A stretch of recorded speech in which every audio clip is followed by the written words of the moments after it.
Halo teman-teman, di video ini aku mau sharing sedikit tentang salah satu hal paling menarik yang aku pelajari selama satu semester di mata kuliah perilaku konsumen yang diampu oleh Pak Mustafa Hadi. Sebagai orang yang lagi belajar marketing, jujur aja nih, mata kuliah ini bikin aku lebih melek sama cara orang mengambil keputusan buat beli sesuatu. Dari semua topik yang dibahas, yang paling menarik buat aku itu tentang faktor psikologis dalam perilaku konsumen. Soalnya di sini aku sadar satu hal penting. Orang itu sering beli sesuatu bukan karena benar-benar butuh, tapi karena merasa butuh. Di faktor psikologis ini kita belajar soal hal-hal kayak motivasi, persepsi, pengalaman sebelumnya, sampai sikap dan kepercayaan konsumen. Topik ini juga menarik buat aku karena sebelumnya sempat aku bahas waktu presentasi. Tapi setelah dipelajari lebih dalam, ternyata konsepnya deket banget sama kehidupan sehari-hari. Sebagai pembelajar marketing, bagian ini ngebuka cara pandang aku. Marketing itu ternyata bukan cuma soal produk bagus atau harga murah, tapi soal gimana caranya masuk ke pikiran dan perasaan konsumen. Contoh paling gampang yang kita lihat itu pas lagi scroll e-commerce. Pernah nggak sih lihat tulisan kayak promo tinggal 10 menit atau stok sisa 3? Padahal sebelumnya nggak kepikiran beli, tapi tiba-tiba jadi pengen. Nah, itu contoh faktor psikologis. Kita terdorong beli karena takut kehabisan, bukan karena butuh. Ini main di motivasi dan persepsi konsumen. Contoh lain datang dari influencer di media sosial. Waktu kita lihat influencer review produk dan kelihatannya puas banget, tanpa sadar kita mulai percaya sama produk itu.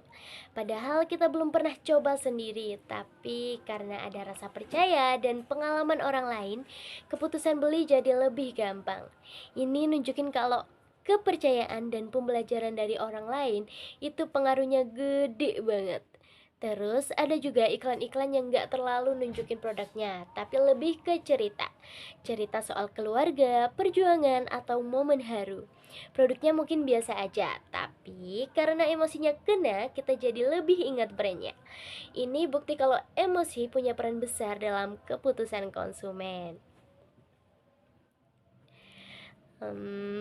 Dari contoh-contoh itu kelihatan banget kalau faktor psikologis itu nggak bisa dipisahin dari perilaku konsumen. Dan sebagai orang yang belajar marketing, menurut aku ini penting banget buat dipahamin. Karena kalau kita ngerti cara konsumen berpikir dan merasa, strategi marketing yang kita buat juga bakal lebih tepat.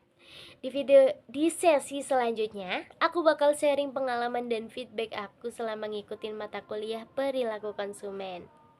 Di video ini, aku mau sedikit cerita dan kasih feedback tentang mata kuliah perilaku konsumen yang sudah aku ikutin selama satu semester.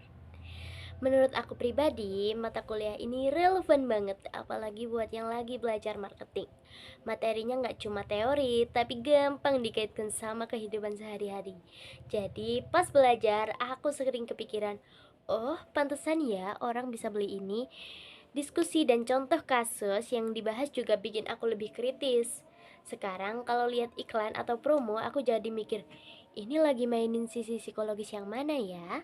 Selain itu, mata kuliah ini ngajarin kalau perilaku konsumen itu nggak statis, bisa berubah tergantung tren, teknologi, dan kondisi sosial. Buat aku, ini jadi bekal penting supaya kedepannya nggak cuma mikir soal jualan, tapi juga soal memahami konsumen. Secara keseluruhan, aku ngerasa mata kuliah perilaku konsumen ini ngasih insight yang berguna dan aplikatif. Ilmunya bukan cuma kepake buat akademik, tapi juga buat dunia marketing kedepannya. Terima kasih sudah menonton. See you next video guys. Bye.